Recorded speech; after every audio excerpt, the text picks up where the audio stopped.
sait-on jamais avec le hasard.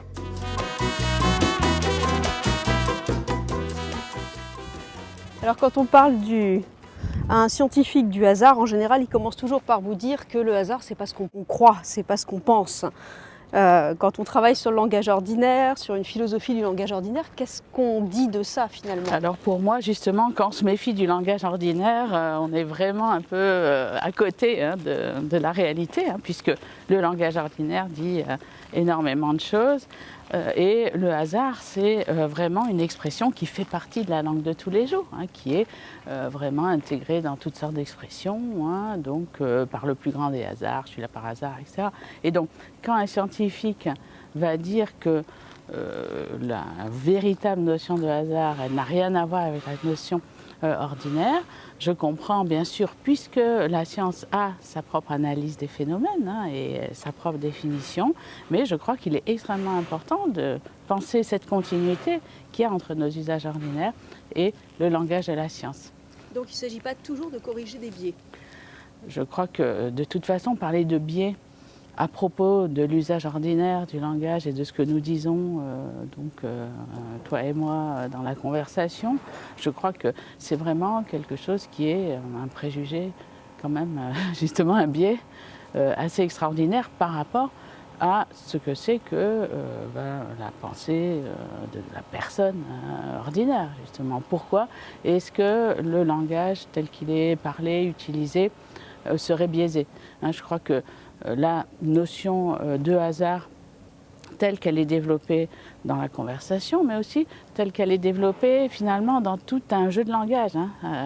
C'est une expression qui vient de Wittgenstein, qui correspond au fait qu'on va utiliser les mots dans des situations particulières. Et donc autour de hasard, il y a le mot hasard, mais il n'y a pas seulement ce mot. Il y a tout un ensemble d'expressions. Il y a par exemple le mot chance. Par chance, donc quel est le rapport entre chance et hasard? Mais il y a vraiment quelque chose entre ces deux termes. Il y a quelque chose à voir bien sûr avec le destin, la nécessité. Là, les scientifiques seraient d'accord probablement.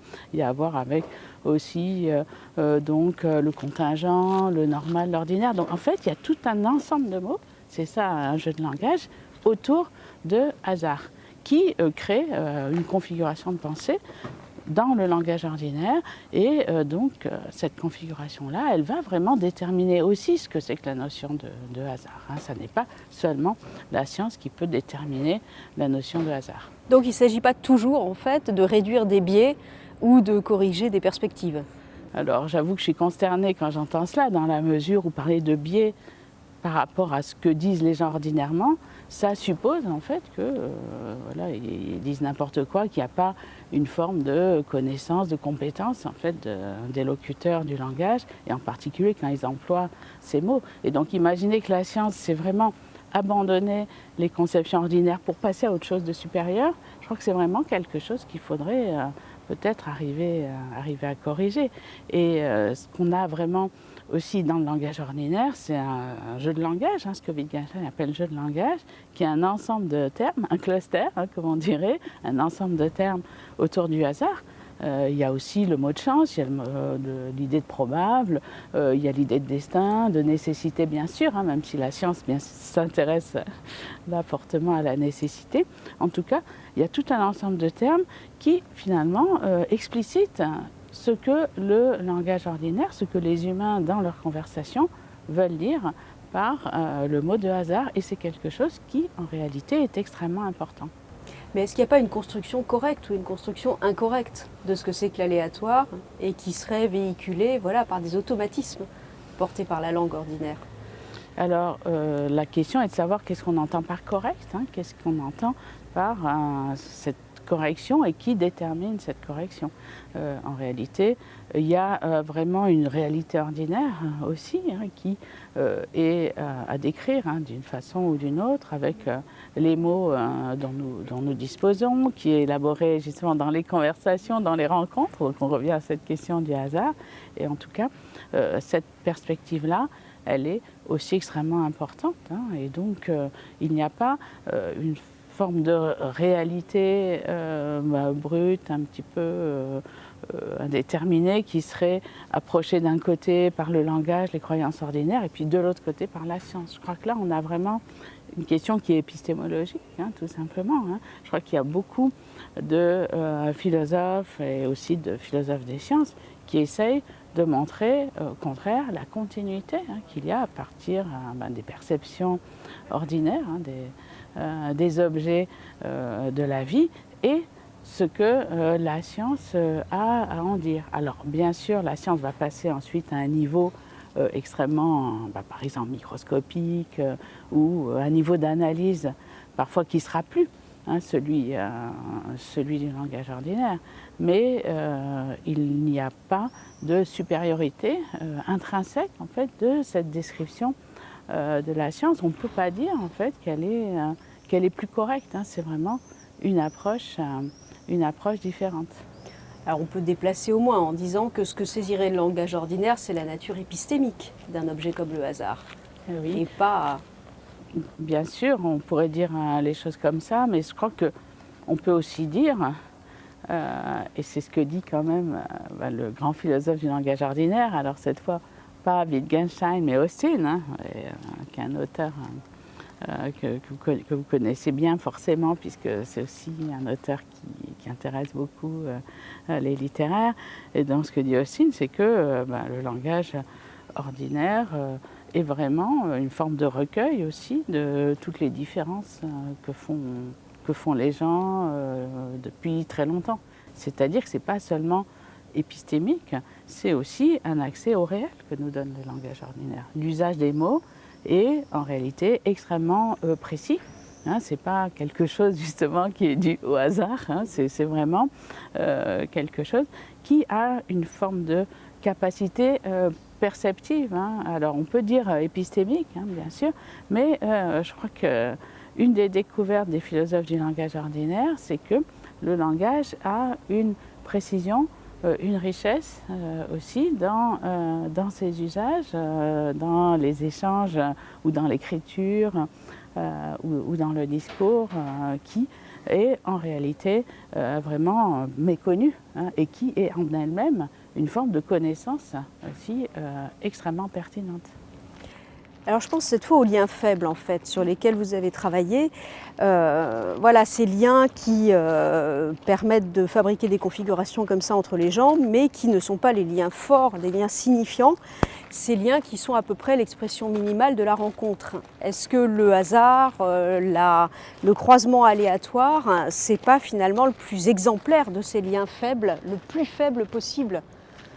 Alors oui, les liens faibles, c'est vraiment les liens de l'aléatoire, de la rencontre, et c'est ce qui va les distinguer des liens forts, qui sont des liens qui sont structurels, ceux de la famille, ceux des relations sentimentales fortes, de l'amitié, et les liens du travail qui sont structurels et qui ont des formes de nécessité, même si c'est une nécessité parfois empirique à installer, mais en tout cas, c'est des liens qui nous paraissent les plus importants.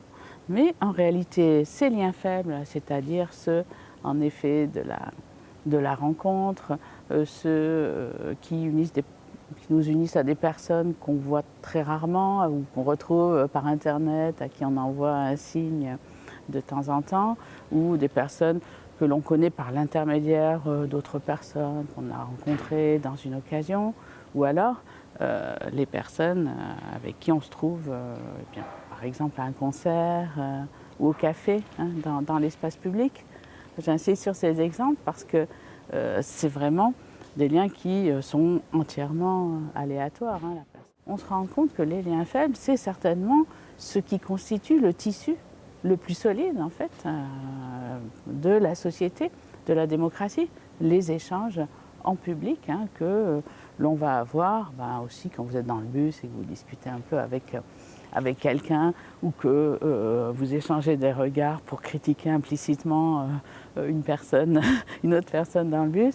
Donc ce type d'échanges qui sont vraiment dus à la fois au hasard de la situation, de la rencontre, mais aussi au hasard des formes de l'échange, eh bien c'est vraiment cela qui crée la société, qui crée une forme aussi d'égalité, puisque dans ces liens, on est à peu près, là on est dans des situations équivalentes. Hein, et aussi, je crois qu'on l'a vu pendant le confinement, la pandémie, hein, il y a eu évidemment beaucoup d'éléments tragiques bien sûr, mais il y a eu aussi la perte de ces échanges aléatoires en public, le fait de rencontrer quelqu'un dans la rue, puis de prendre un café, de discuter. Le fait vraiment d'échanger juste parce qu'on se trouve dans le même espace.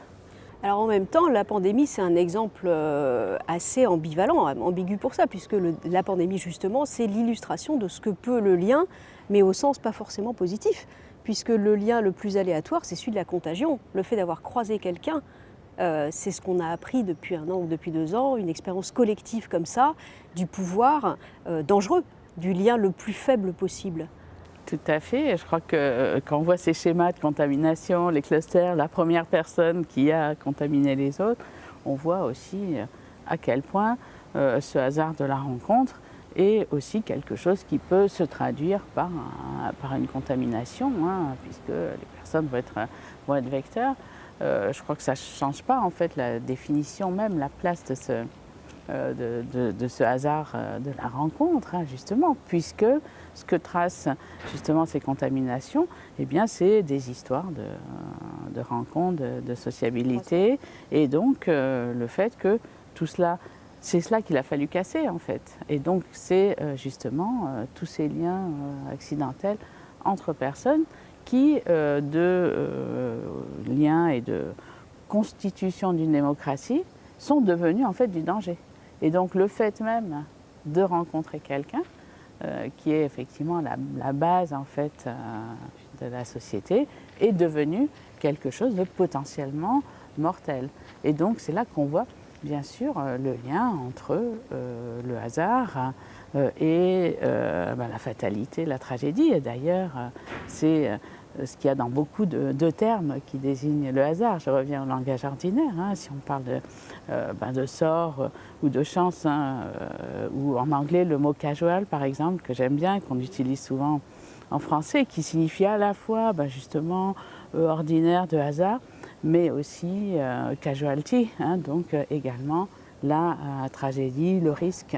Hein, et donc je pense qu'il y a tout un jeu de langage, et c'est en ça que le langage ordinaire est extrêmement puissant, hein. Il y a tout un jeu entre cette question du hasard, du cas, de l'accidentel, et évidemment donc celui de la tragédie, le destin, et vraiment des nécessités aussi, hein, auxquelles on ne peut pas échapper. Donc je crois que c'est très intéressant de voir comment en fait tout ce vocabulaire, toutes ces expressions s'organisent. Alors quand on parlait des liens faibles tout à l'heure, on avait parlé de la rencontre qui est le lien le plus faible, celui complètement aléatoire, du croisement des gens, et du fait que pour le transformer en destin, il faut une intervention du récit. Voilà. Alors qu'est-ce que la fiction fait au hasard pour vous ? Alors la rencontre se transforme en destin, effectivement dans la fiction, mais dans la vie aussi, hein. Donc il y a vraiment cette connexion très forte entre la rencontre de hasard et puis la rencontre au sens fort aussi, hein, la rencontre amoureuse ou amicale aussi, hein. Donc le mot rencontre, il est intéressant là aussi comme mot du langage ordinaire, puisque ça peut être effectivement un croisement sans importance, mais qui pourra se révéler très important plus tard, hein, comme dans ces films d'espionnage où on voit quelqu'un croiser une autre personne, le toucher vaguement, puis après la personne s'écroule parce qu'il a été empoisonné pendant le contact. Et donc il y a aussi cette idée de la rencontre qui va se révéler comme absolument cruciale. Et ça, en effet, la fiction, le cinéma, tous les récits sont vraiment structurés, hein, pour moi, par cette articulation de l'accidentel et de la fatalité, hein, c'est-à-dire de cette élaboration de cette rencontre ou de ce point de départ du hasard jusqu'à se transformer en destin et donc quelque chose qui va donner sens à l'ensemble. Donc il y a vraiment cette connexion entre le hasard et la signification, le sens, l'importance. Donc ça, on a un autre jeu de langage finalement, à côté de celui du hasard, de la chance, de l'accidentel. C'est vraiment tout ce qui est autour de l'importance de ce qui compte, de ce qui matter en anglais, donc ce qui va se matérialiser comme étant ce qui est central dans la vie de quelqu'un, hein, ou d'un groupe, hein, ou d'un ensemble. Et je crois qu'il y a vraiment, en effet, quelque chose de très central dans la fiction. Dès lors, alors là, c'est à vous de me dire aussi toutes les variations qu'il peut y avoir dans les récits, mais en fait, dès lors qu'on veut vraiment donner en fait cette structure-là au récit, qu'on veut qu'il y ait cette nécessité, cet acheminement, et justement d'autres formes de récits, que ce soit au cinéma, ce que je connais mieux, mais dans la littérature aussi, vont au contraire essayer de casser cela, hein, de casser cette espèce d'avancée inéluctable ou d'évolution ou de progrès, hein, dans les trajectoires, hein, des personnes, et en faire quelque chose qui resterait aléatoire jusqu'au bout.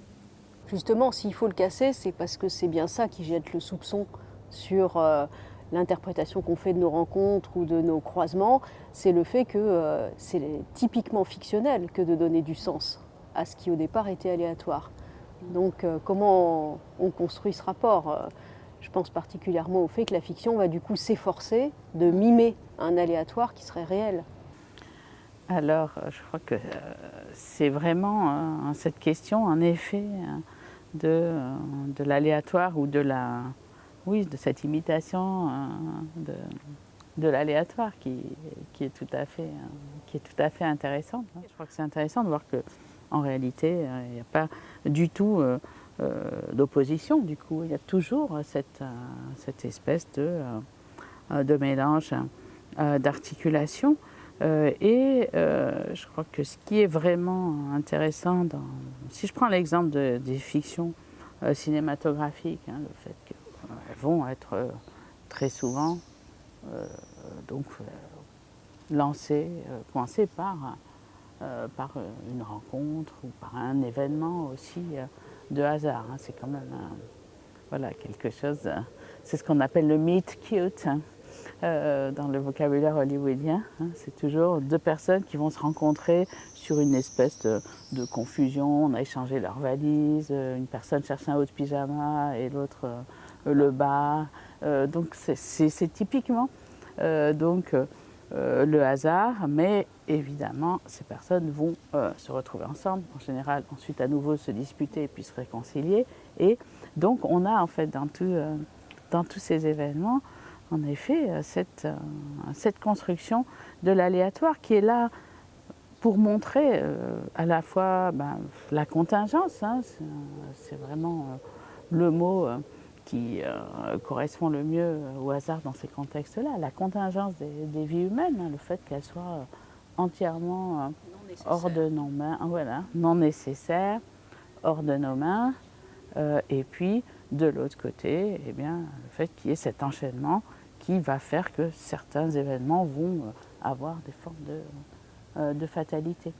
Et donc il y a cette, je pense, cette fragilité surtout de l'humain qui apparaît en fait là. Et c'est cela aussi qu'on a du mal à accepter. Hein. C'est aussi pour ça qu'il y a toutes ces réflexions philosophiques sur le scepticisme, le doute, l'existence du monde, des questions épistémiques, mais qui au final reflètent aussi cette espèce d'indétermination et de vulnérabilité de l'humain et des relations entre humains. Qu'est-ce que la série change à ça? Qu'est-ce que, en fait, le fait que maintenant ce soit devenu une forme de fiction absolument dominante dans l'expérience qu'on fait des formes de vie, des formes du monde, qu'est-ce que ça change à notre perception du hasard? Le fait que maintenant on le perçoit à travers le déroulement de fiction à monde ouvert, de fiction très très longue et qui accompagne nos vies pendant très longtemps. Alors pour moi, les séries, et c'est aussi pour ça que je m'y suis intéressée vraiment comme objet philosophique, moral, hein, politique aussi, c'est en réalité quelque chose qui a une importance extraordinaire dans les formes de vie contemporaines. Hein, et donc on a vraiment besoin de prendre ça au sérieux. Et d'ailleurs, même si beaucoup de gens n'en regardent pas, hein, ce n'est pas une sorte de contrainte qui est exercée sur tout le monde, mais malgré tout, l'existence en fait de ces pratiques-là va impacter tout le monde. Hein.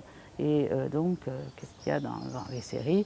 Eh ben, il y a vraiment cette différence avec les films, hein, justement, qui est cette inscription de long terme dans le temps, dans nos vies, hein, puisque il y a cette dimension du coup assez structurelle et nécessaire. D'ailleurs, il y a des saisons, il y a des semaines, enfin, il y a une sorte finalement d'inscription très générale dans les vies. Et par ailleurs, il y a aussi cette dimension d'aléatoire dans le déroulement déjà d'une série. Si on compare un film a un début et une fin, et bon, quand on en sort, il y a une espèce d'histoire, de trajectoire, quelque chose qui est relativement clos. Alors, évidemment, il y a des films qui ont des suites, etc. Dans ce cas-là, ils se transforment en séries, hein, on les connaît. Mais en tout cas, il y a cette espèce de clôture, de conclusion de l'œuvre. Et dans les séries télévisées, eh bien, on a effectivement des épisodes et des saisons qui vont se succéder, mais chaque fois avec cette dimension d'aléatoire. Donc il y a beaucoup d'exemples de cela. D'abord, on ne sait jamais si une série va être renouvelée pour l'année d'après. C'est le suspense habituel hein, qu'il y a dans toutes les gazettes hollywoodiennes. Voilà, le vrai suspense, même si souvent on peut en être quand même assez certain quand c'est une série vraiment bien installée. Il y a toujours cette espèce de suspension parce qu'il n'y a pas forcément de raison que ça continue. Et ça, je trouve ça extrêmement intéressant, hein, bien sûr, hein, cette dimension qui n'a rien à voir avec la qualité d'une série. Donc une série peut être très très bien engagée et être vraiment en plein suspense, mais on va décider de l'arrêter. Ensuite, il y a l'aléatoire, on le voit en ce moment, toute personne qui regarde les séries sur une plateforme voit à quel point en fait c'est un monde qui est celui du hasard. D'abord, souvent on va traîner sur la plateforme, essayer de regarder un truc complètement au hasard, parce qu'on a épuisé aussi toutes les séries qu'on a envie de voir. Et bien sûr, hein, il y a un algorithme qui va vous présenter les séries qui conviendront le mieux à vos goûts, à ce que vous avez vu précédemment. Donc il y a cette espèce d'algorithme qui va s'inscrire sur des éléments qui eux-mêmes sont complètement de hasard, random, hein, comme disent les jeunes. Donc là, il y a quand même quelque chose qui est vraiment du côté de la rencontre aussi, dans la façon dont une série va s'organiser. Une série va complètement dépendre, par exemple, de qui va être sélectionné pour jouer un personnage. Hein. Et en réalité, c'est souvent le fruit, juste voilà, un tel n'est pas libre, alors on va prendre un tel, etc. Et en réalité, ça va complètement bouleverser en fait la texture, le récit, le style de la série. Alors c'est vrai que c'est quelque chose qui, là, est partagé avec le cinéma, hein, c'est vrai que, mais de fait, il y a vraiment toutes sortes d'éléments qui vont faire de la série un objet extrêmement approprié à cette indétermination qui nous intéresse. Et justement, en parlant des acteurs, je crois que le fait qu'on soit attaché aux séries parfois sur des années, hein, décennies, à cause d'un personnage et donc de cette espèce d'alchimie qu'il y a entre l'acteur et le personnage, l'acteur ou l'actrice, hein, bien sûr. Et bien là aussi, c'est quand même quelque chose qui est justement une forme de rencontre de départ, mais qui va en gros, oui, se figer d'une certaine façon, se structurer pour devenir une forme de vraie nécessité qui va conduire finalement le destin du personnage là pendant des années jusqu'à la fin de la série. Donc là, ce serait finalement l'attachement qu'on a au personnage qui permettrait de supporter le fait que voilà, l'immersion est mise à rude épreuve quand on sait que la série elle-même et sa production sont soumis aux aléas. Ce serait l'attachement au personnage qui permettrait du coup de prolonger l'immersion. Je crois que c'est vraiment cela. Je crois qu'il y a cet attachement au personnage qui crée une forme de point d'ancrage. Par exemple, pendant la pandémie, le confinement, il y a beaucoup de séries qui se sont plus ou moins arrêtées et qui ont repris. Il y a une sorte de soulagement. Par exemple, les personnages de la série This Is Us, qui est une série que j'aime beaucoup, voilà, qui s'était arrêtée en plein milieu de saison. Et en septembre, on retrouve les personnages quand même, mais avec des masques, etc. Ils ont traversé la pandémie. Et je crois qu'il y a finalement ce côté assez rassurant, de cette continuité dans l'existence qui est constituée par ces personnages. Et je crois qu'on a aussi beaucoup de mal à se séparer des personnages à la fin de la série. Et ça aussi, c'est quand même quelque chose qui est malgré tout extrêmement contingent. Je crois que cette façon qu'on a de laisser en plan finalement certains personnages, quand une série s'arrête, ça crée énormément de frustration. Et donc il va y avoir, par exemple dans le Bureau des légendes, j'essaye de prendre un exemple que beaucoup de gens connaissent, c'est vrai que le Bureau des légendes s'est arrêté au bout de 5 saisons et personne s'y attendait tellement, je crois que les gens pensaient que ça continuerait. Et il y a plusieurs personnages, je trouve que c'est vraiment intéressant par rapport au hasard. Il y a des personnages qui à cause de ça sont, on ne sait pas du tout ce qu'ils vont devenir. D'ailleurs, ça n'a pas de sens de poser la question aussi, mais c'est vrai qu'il y a toutes sortes de protestations, de frustrations des personnages. Pardon, pas des personnes. Il y a beaucoup de frustrations des spectateurs, du public, qui vont dire, mais par exemple, le personnage de Pacemaker, c'est un personnage que j'aime beaucoup dans cette série, d'un jeune expert en informatique, mais qu'est-ce qu'il devient, ça ne va pas du tout, etc. Donc je crois que c'est vraiment intéressant, puisqu'après tout, ce destin de ce personnage et l'invention même de ce personnage sont des choses qui sont totalement contingentes, aléatoires. Et là, ça acquiert cette nécessité parce que ces personnages vont avoir une place dans nos vies. Comme vous le disiez tout à l'heure, les séries télévisées vont vraiment, à cause de leur fonctionnement sur plusieurs années, de l'attachement, de la régularité, du fait qu'on regarde souvent ça chez soi, même si maintenant c'est souvent en mobilité, eh bien il y a une forme d'inscription de ce contingent, de cet aléatoire dans nos propres expériences qui fait que, effectivement, ça devient des événements de nos vies.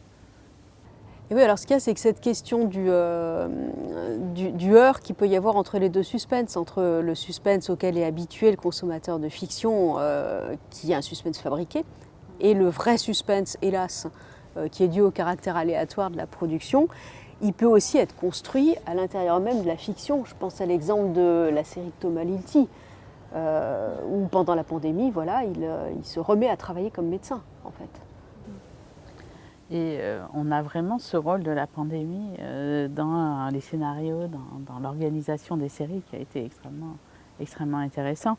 Et Hippocrate, c'est vraiment une série extraordinaire à cause de cela, mais parce qu'elle est ancrée aussi vraiment dans le réel, elle veut vraiment attirer l'attention sur la situation de l'hôpital. Donc il y a aussi une forme de hasard, mais bon, en même temps nécessaire dans le fait que depuis quelques années, ce cinéaste veut attirer notre attention sur la misère de l'hôpital public qui repose sur du dévouement extraordinaire de certaines personnes et comment précisément la réalité arrive pour confirmer tout ce discours, toutes les protestations qu'on entend dans la série et qui aussi va interrompre le tournage de la série et qui, à la fin de la deuxième saison, va faire apparaître les masques, la pandémie, etc. Donc il y a vraiment ce clash avec la réalité qui donne bien sûr cette dimension incroyablement réaliste à la série, mais parce que c'est aussi une série qui était ancrée dans vraiment un engagement et la dénonciation d'une réalité.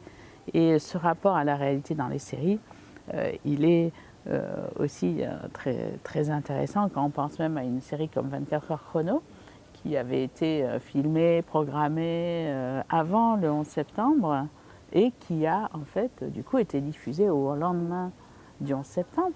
Le 11 septembre qui est à la fois un événement justement totalement, qui a ce caractère de l'événement, donc de la surprise, de l'aléatoire, etc., mais que beaucoup de fictions vont replacer dans une histoire où à la fois voilà, c'est explicable, ça a toutes sortes de raisons et en même temps aussi il va avoir toutes sortes de conséquences, de rupture en fait, effet de rupture dans la vie des personnes et bien sûr dans toute l'histoire du monde occidental du XXIe siècle. Et donc là, on a aussi cette dimension d'aléatoire.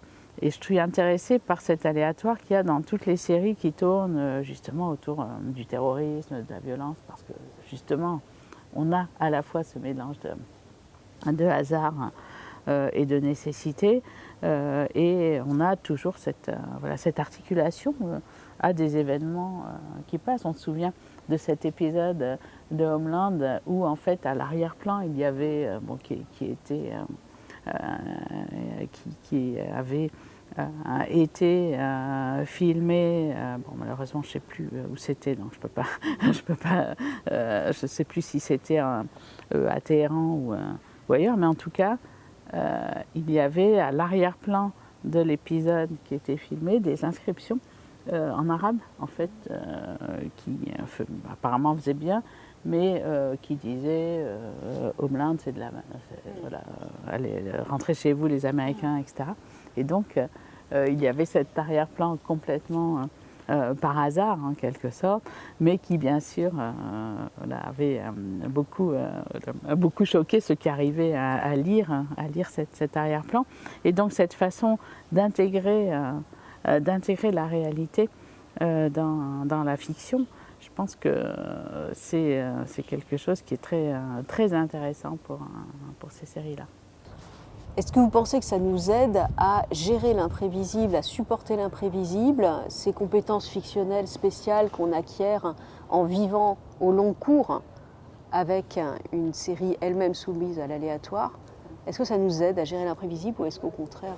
Je crois que ça fait vraiment partie, hein, vous avez raison, de l'éducation que nous apportent ces nouvelles formes de fiction, surtout que c'est une éducation au long cours, hein, et donc on apprend aussi à interpréter les signes, les éléments qui vont en fait annoncer ce qui va se passer. Et donc il y a cette espèce de tour de main perceptif et fictionnel du spectateur qui arrive petit à petit à contrôler ce qui paraît totalement en effet aléatoire, ce qui va normalement le surprendre, mais en réalité ne pas le surprendre. Et donc c'est intéressant dans la mesure où là on a en fait une espèce de compétence extrême dans la gestion de l'imprévisible, de la surprise, qui est acquise par le fait de s'habituer,